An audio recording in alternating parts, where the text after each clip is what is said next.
Jorge Rafael Videla nació en 1925 en Mercedes, provincia de Buenos Aires.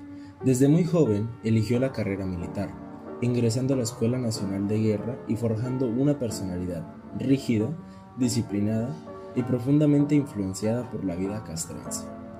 La Argentina que lo rodeaba estaba marcada por la inestabilidad, golpes de Estado, gobiernos que caían uno tras otro, crisis económicas y sociales constantes. En medio de ese caos, Videla fue moldeando su pensamiento. Creía que el orden militar podía ser la única salida para el país. Mientras tanto, la sociedad argentina se agitaba. Movimientos estudiantiles, sindicatos y guerrillas de izquierda emergían con fuerza, enfrentándose a un Estado que respondía con creciente represión. La violencia política comenzaba a instalarse en la vida cotidiana. En este escenario de incertidumbre y radicalización, Videla ascendía en las filas del ejército.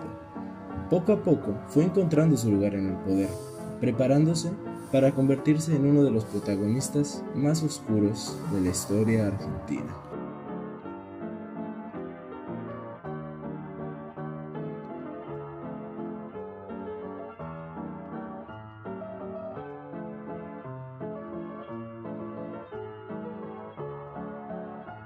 El ascenso y el golpe de Estado. En los primeros años de la década de 1970, la violencia política se intensificaba en Argentina. Atentados, secuestros y enfrentamientos armados entre guerrillas de izquierda y grupos parapoliciales se volvieron parte del día a día. El país parecía atrapado en una espiral de caos. En ese clima, Jorge Rafael Videla fue ganando protagonismo dentro del ejército. Su imagen de hombre firme y disciplinado lo llevó a ocupar cargos clave, hasta que en 1975 fue nombrado comandante general del ejército. La crisis política alcanzó su punto máximo con el debilitamiento del gobierno de Isabel Perón. La inflación desbordada, las luchas internas y la falta de control sobre la violencia abrieron la puerta a la intervención militar. El 24 de marzo de 1976, las Fuerzas Armadas dieron un nuevo golpe de Estado.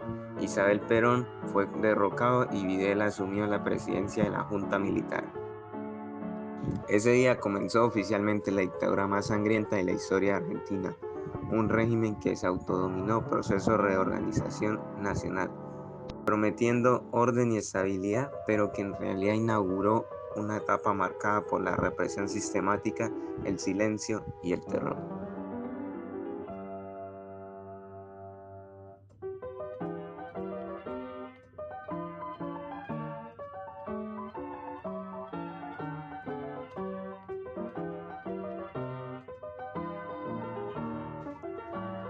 El desarrollo de la dictadura. El régimen encabezado por Videla y la junta militar impuso un control absoluto sobre la Argentina, bajo el nombre de Proceso de Regionalización Nacional. Justificaron una campaña de represión que busca eliminar a cualquier opositor político, real o sospechado. La llamada guerra sucia dejó una herida imborrable. Miles de personas fueron secuestradas, torturadas y desaparecidas en centros clandestinos de detención. Las familias quedaban marcadas por el silencio y la incertidumbre, sin respuestas ni justicias. Mientras tanto, las juntas militares implementaron una estricta censura. La prensa fue controlada, la cultura vigilada y el miedo se convirtió en parte de la vida cotidiana. Las calles, las universidades y los sindicatos se llenaron de sombras y sospechas. Pero la represión no fue solo interna, el régimen también intervino en la economía, aplicando políticas que beneficiaron a unos pocos y dejaron al país sumido en deudas y desigualdad. Las imágenes de los vuelos de muerte, de madres marchando en la Plaza de Mayo y de un país dividido se convirtieron en símbolos de horror vivido entre 1976 y 1983.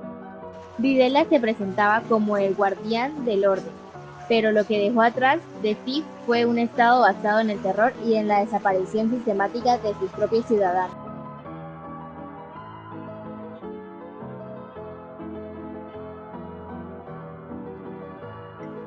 El final y la vuelta de la democracia. Hacia comienzos de los años 80, la dictadura comenzaba a mostrar signos de desgaste.